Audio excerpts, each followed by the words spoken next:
Wake up, samurai! We got a city to overanalyze.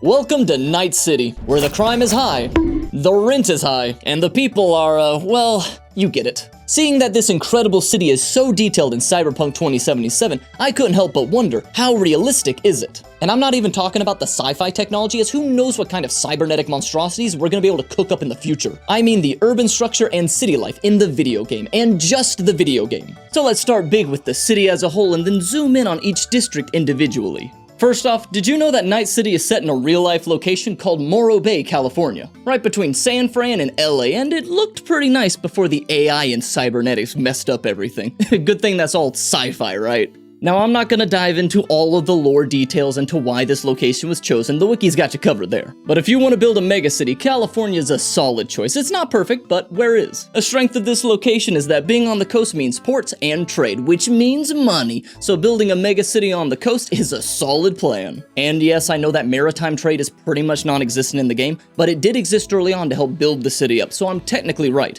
The best kind of right. Oh, and of course, I've gotta mention the California climate. People will put up with crime, sky-high prices, and litter if it means endless fun in the sun. Which Cali has in spades when it's not on fire, that is. So this weather will bring in tons of potential workers thinking that they're gonna be the next big thing. Hey, just like the real-life California. You're not gonna be a movie star, you're gonna be a waiter who can't afford rent if you move their little speck. Now, less realistically, we have the port problem related to maritime trade. You see, big cargo ships need deep harbors, which Morro Bay does not have naturally, unlike Los Angeles Harbor, so unfortunately... Wait, what do you mean that Los Angeles Harbor was originally more shallow? Yeah, so it turns out we humans said screw you nature back in the late 1800s, and started making parts of LA Harbor deep enough for larger vessels with giant scooping cranes like this. So never mind, I guess being a port hub is totally realistic, since they can just dig underwater and make it deeper. The bigger problem is actually going to be resources. Cities usually grow because they're a trading hub like New York City, or they're near something valuable like LA with oil. And Morro Bay has none of that, unless you think that tourism and fishing can fuel a cyberpunk empire. Now, to be fair, our world is shifting thanks to technology, so cities aren't as dependent on location or resources to form. You don't need coal mines or oil fields to build a major city anymore, because we're in the future. All it takes is sunshine, some tax breaks, and a few tech giants willing to set up shop to get a city started. So in that sense, Night City ain't too far-fetched. Now, of course, this is ignoring the lore behind how Night City came to be, because TLDR, a wealthy guy named Richard Knight paid for it to be built with the backing of megacorps. He basically forced the city into existence through sheer wealth and ego. God help us if Jeff Bezos or Elon Musk ever get the same idea. So while this could happen in the future, there's no real historical parallel, so I'm gonna say it's unrealistic. For now at least. And lastly, with all this corporate presence, you know they gotta slap their name on everything they touch. Real or fictional, corporations live for branding. Cars, shirts, bricks, skyscrapers, if it can hold a logo, they're gonna slap one on it. They don't want their name leaving your brain, choom. And the scary part?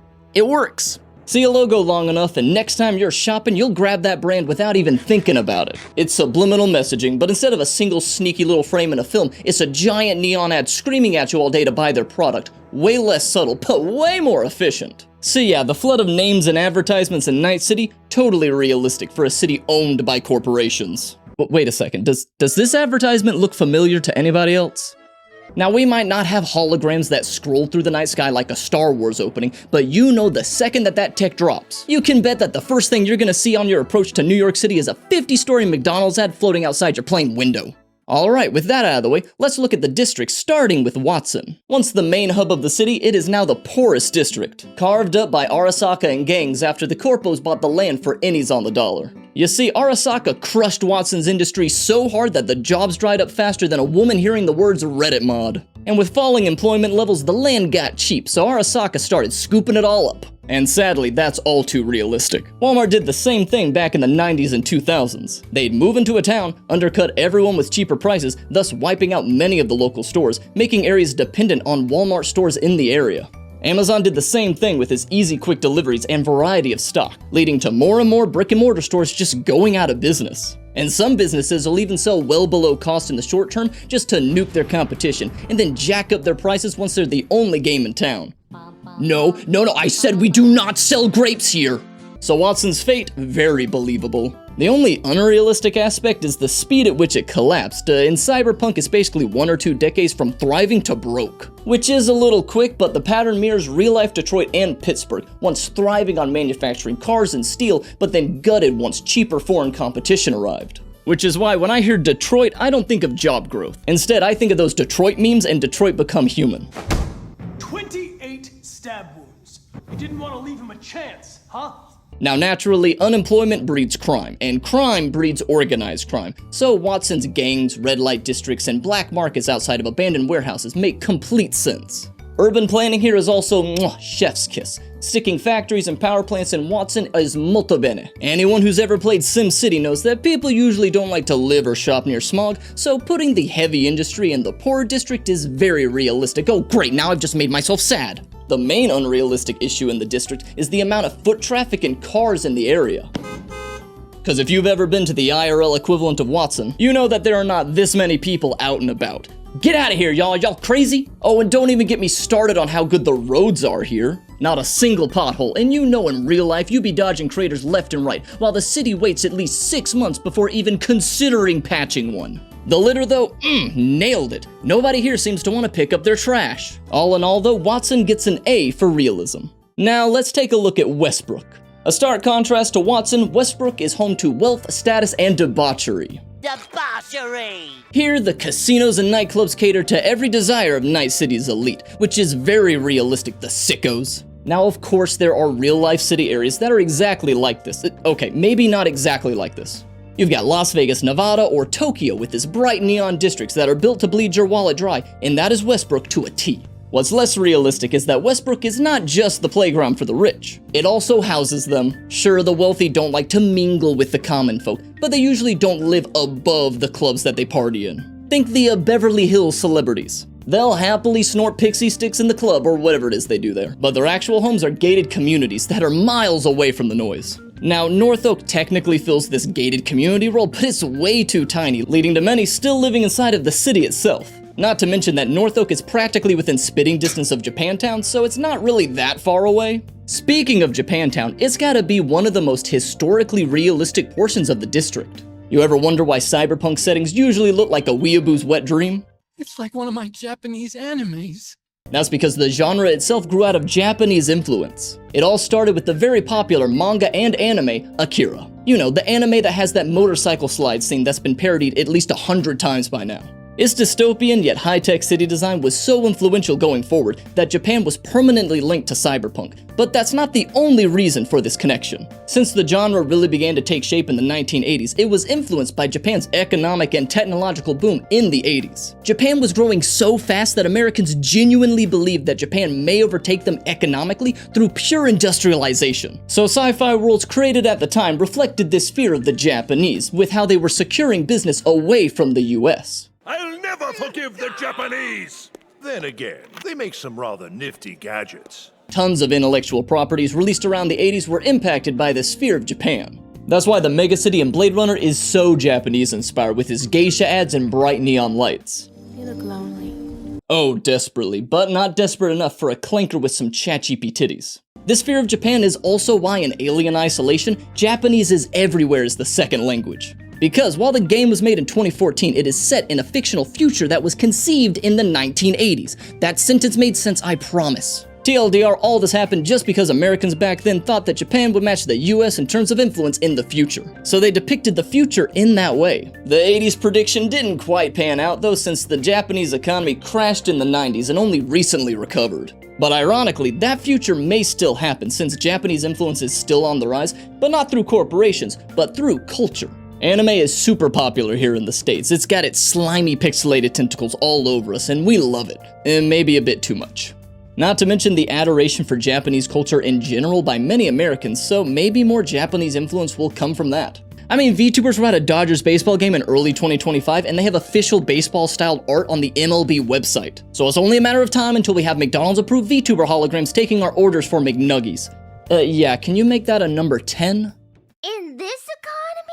Anyways, the Japanese aesthetic is still kinda realistic. Another realistic touch is that Japantown mirrors cultural enclaves like San Francisco's Chinatown or the actual IRL Japantown. Though the real-life version is way smaller, but it does sell anime figurines, so it's Japanese enough to count. What's less realistic is that in Night City, Japantown sits towards the top of the wealth ladder in the city.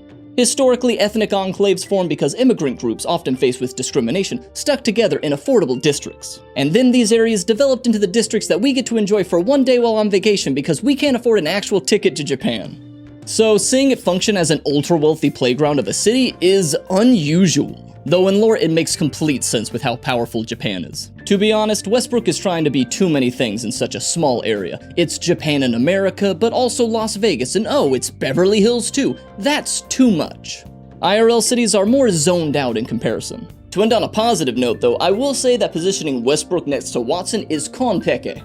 There are some real-life city examples that put extreme wealth and extreme poverty relatively nearby each other, such as Dubai or Sao Paulo, Brazil. I mean, look at this! It's usually like this because the rich want the poor close enough so that they can clean their houses, run their clubs, and serve their drinks, but not paid enough so that they can escape the slums. Seriously, ignore all of those influencer posts about Dubai. The place is evil. The pretty shiny city hides the dark truth of the terrible practices used there. Wait a minute, that's just like how Night City works. Wow. So overall, Westbrook gets a B, with points off for trying to play too many roles at once. But credit due for capturing the ugly but true contrast between wealth and poverty. Before moving on to the next district, I gotta give Night City a bit more credit for its overall layout. Take a look at that skyline. See how the tallest buildings are clustered in the center with heights tapering off as you move outward? That's exactly how real-life cities develop. A core pops up, it grows, and then new development fans out around it, and those outer zones start small and then go up vertically over time, until they themselves are bordered by newer construction. It's basically a 3D bell curve, which is exactly how places like LA and Tokyo evolved, which makes sense since Night City is pretty much their drunken love child that got covered in that chrome spray from that one SpongeBob episode. Alright, now let's head on over to Morro Rock. If you didn't know that Night City was built on Morro Bay before watching this video, then this was your big clue. And honestly, this area is my least favorite because the corpos demolished the actual Morro Rock, a 581 foot or 176 meter tall natural landmark, just to plop down an air and spaceport. No appreciation for nature. The most notable feature here is that it's out in the ocean away from the rest of the city, which makes sense when you can't throw a rock in Night City without hitting a cyber psycho. So you probably don't want passenger jets or rockets mixed in with the downtown traffic. Oh, and ocean airports, they're not even sci-fi. Japan built Kansai International Airport on an artificial island way back in 1994. So if we can pull this off in the 90s, building a combined air and spaceport in 2077 should be no problem. Plus, you really wouldn't want spacecrafts launching in the middle of the city. If one of them exploded, the cost and damages would be catastrophic. Oh, and the loss of life, but the big corpos do not care about that. Oh, and I also love that CD Projekt Red considered what would actually fuel these space rockets and how to store this fuel in this area. You see those three big balls outside the spaceport? They are almost certainly filled with either liquid oxygen or kerosene, the kind of fuel used in real life. Oh, and don't you think for a second I'm not going to talk about why they're spherical. It's spherical! Spherical! This containment design specializes in spreading out internal and structural stresses more evenly so it can hold more fuel at higher pressures, which makes it one of the safest ways to store volatile fuel by minimizing the chances of damage. My only real gripe is this wacko ramp on the runway. Commercial airlines do not look like that. Who sponsored this construction? Red Bull? Not only does this design block approach from that side of the runway, decreasing efficiency, but also planes gain lift thanks to speed, not by pointing upward like it's on a Tony Hawk halfpipe. But that being the only unrealistic aspect is gonna grant Morro Rock an S tier. Now please, bring back the real Morro Rock. Okay, next up, Pacifica. The rundown entertainment district, complete with its own Bass Pro Shop pyramid and half-finished skyscrapers. Look, they didn't even finish constructing Collision before abandoning this place to the gangs. But seriously, Pacifica was originally meant to be a luxury resort district with malls, hotels, and other entertainment that's more chill than the loud neon of Westbrook. But during an economic downturn, the money to pay the workers dried up, leaving half-finished attractions and construction cranes just hanging around. Who would have guessed that in Night City, gambling and nightclubs would survive the economic downturn, but more family-friendly fun wouldn't? Truly shocking. This kind of abandoned development mirrors the huge construction projects in China called ghost cities, which are massive buildings or city areas that never got occupied, leading to their eventual demolition. Or like how Dubai's World Islands project was halted mid-construction in 2008 thanks to the financial crisis. If it wasn't finished, nothing of value was gonna be lost, because this is terrible. I mean, is that supposed to be Australia? At least they included New Zealand. Nope, wait, I think that's supposed to be Japan. Sorry, r/maps without New Zealand, we got another one. Back on topic, this kind of project abandonment is all too common, so it's realistic. And the abandoned malls mirror the collapse of the mall environment in the USA today, thanks to digital outlets like Amazon. And with all the chrome in Night City, I assume that most of the deliveries done in Night City are done by drones, so of course physical retailers collapsed. And you know what happens when malls die? That's right, gangs move in. Abandoned infrastructure plus poverty equals crime. It's basic urban math 101, and CD Projekt Red clearly attended the class. Where Pacifica becomes a bit unrealistic is its scale. I get that money issues cause this and the gangs are dug in, but this isn't just a few dead malls we're talking about. It's an entire coastal district of prime land left to rot.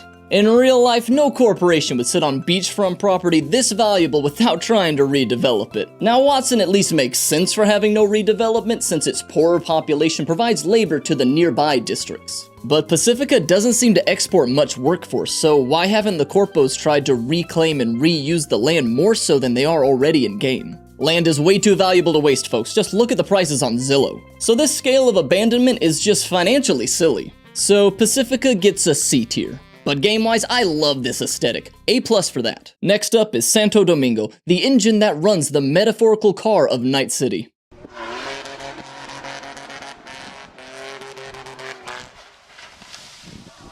Unlike the chaos of Watson, Santo Dominga is a true industrial hub with power plants and manufacturing that keep the lights on and the chrome flowing. From a city planning perspective, it's really smart, as you want to keep heavy industry away from residential, commercial, and luxury districts. Nobody wants to sip a cocktail on the 80th floor of an Arasaka tower while staring at a smokestack, so this placement makes perfect sense. Just like how Newark does for New York City or Oakland does for San Francisco, where they provide manufacturing outside of the major city. On top of the industrial buildings, this is also where the workers live, which is not ideal but is historically accurate when companies can do whatever they want. This kind of thing is very similar to the factory or company towns in the 1900s in the US and the UK, where people would live right next to the plants or the mines that they worked in, leading to tons of health problems and other issues that are not important to the point of my video. So the neglect for workers' comfort, safety, and health? Sadly, that's historically realistic. Hey, you guys ever thought about unionizing? What's less realistic are the way that these refineries are shown in game. I've worked at one of these before, and trust me, they don't look like this. You don't have highway on-ramps, and pedestrians just walking by, and they definitely aren't this tiny. And yes, these are refineries. I can spot a distillation column a mile away, so don't go telling me in the comments that this is some other future tech-powered generator. Though they typically shouldn't be on fire, so somebody better check on that. In reality, refineries are sprawling complexes that take up a massive amount of land to process oil into different grades of fuel. To maximize profits, you need way more land than these bite-sized operations dotted all over the map. This video isn't on the process of making gasoline, so I won't go into it, but like my girlfriend used to say, this is a bit too small. Now, another issue that I have with this place is the lack of redevelopment pressure. As cities grow, they usually push industrial zones further outward to free up central land for residential or commercial development. Or better yet, don't build refineries so close to the city center in the first place. It's called forward thinking. Now, considering that the ocean is preventing development towards the west, you'd at least expect some gradual redevelopment in Santo Dominga, blending old industry with newer development as they build newer refineries further away. But nope, none of that. The whole area is just uniformly underdeveloped, which isn't typical. Really, that can be said about all of the districts in the city, as you'd expect there to be transitional zones where newer and older development are meeting. But this sudden change is most notable here in my opinion. Now, what is realistic is the pollution. The smog here is thick enough to justify buying one of those canned oxygen products you see advertised in real life. And yeah, some people actually buy these. Who the heck is selling this trash? Of course. So with all that covered, I'm gonna give Santo Dominga a B for realism. Before we hit the city center, let me rattle off a few more thoughts on Night City as a whole real quick. The dominance of megacorps like Arasaka and Militech are depressingly realistic. Just look at Apple, Amazon, or Elon Musk. You're allowed to fat shame rich people, right?